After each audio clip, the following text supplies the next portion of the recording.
السلام علیکم ورحمۃ اللہ وبرکاتہ بسم اللہ والحمد للہ والصلاۃ والسلام علی رسول اللہ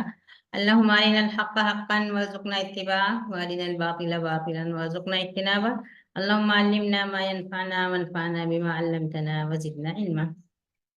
عزیز اخوات، مجلس تفسیر اور تدبر میں آپ لوگوں کو خوش آمدید کہتے ہیں۔ آج ایک ایسے سورہ کی تفسیر کریں گے انشاءاللہ تعالی جو ہم کو یہ بتاتی ہے کہ اسلام صرف عبادتیں نہیں ہیں، اسلام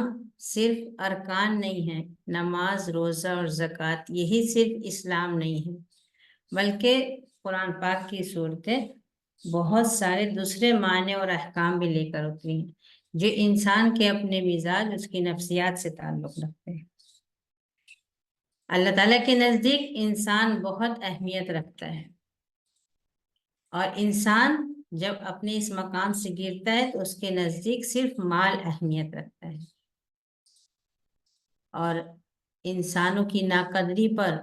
اور ان کی دل شکنی پر اللہ تعالیٰ نظر رکھنے والا ہے، حساب لینے والا ہے، سزا دینے والا ہے۔ وہ کون سی سورہ ہے؟ وہ ہے سورہ الہمزہ۔ آج انشاءاللہ سورہ ہمزہ کی تفسیر کریں گے۔ آئیے پہلے آیات کی تلاوت کر لیتے ہیں۔ اعوذ باللہ من الشیطان الرجیم، بسم اللہ الرحمن الرحیم۔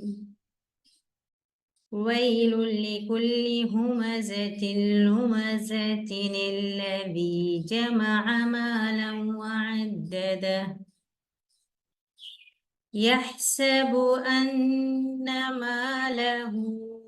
أخلده كلا لينبذن في الحطمة وما أدراك ما الحطمة وما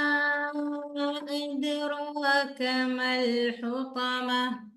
نار الله الموقدة التي تطلع على الأفئدة إنها عليهم مؤصدة في عمد ممددة۔ آیات کا ترجمہ۔ تباہی ہے ہر اس شخص کے لیے، ویل ہے، بربادی ہے ہر اس شخص کے لیے جو ہمزہ اور لمزہ ہے، جو لوگوں کے پیچھے یا ان کے سامنے اپنی آنکھوں سے یا منہ سے یا سر سے ان کی تحقیر کرتا ہے اور ان کا مذاق اڑاتا ہے، یا اپنی زبان سے ان کے سامنے یا ان کے پیچھے ان کی عیب جوئی کرتا ہے اور ان کو طعن و تشنیع کرتا ہے، اپنی زبان سے یا اپنی حرکات سے ان کے سامنے یا ان کے پیچھے ان کی تحقیر کرتا ہے اور ان کو ذلیل کرتا ہے۔ یہ پہلی صفت ہے اس شخص کی جس کے لیے تباہی کا اعلان ہے۔ دوسری صفت، وہ شخص جس نے مال جمع کیا اور اس کو گن گن کر رکھا۔ تیسری صفت،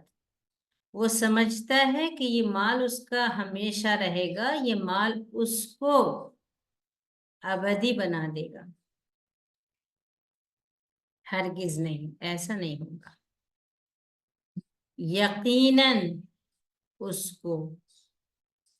حطامہ میں اٹھا کر پھینک دیا جائے گا۔ حطامہ میں، تمہیں کیا پتا حطامہ کیا چیز ہے؟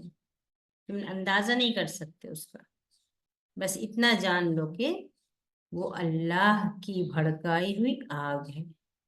اللہ تعالی کی آگ ہے جو بھڑک رہی ہے، جو دلوں تک پہنچنے والی ہے، جو دلوں کا حال جاننے والی ہے، اور یہ ان کے اوپر بند ہوگی، قید ہوں گے اندر، اور اندر آگ جل رہی ہوگی، بندھے ہوئے ہوں گے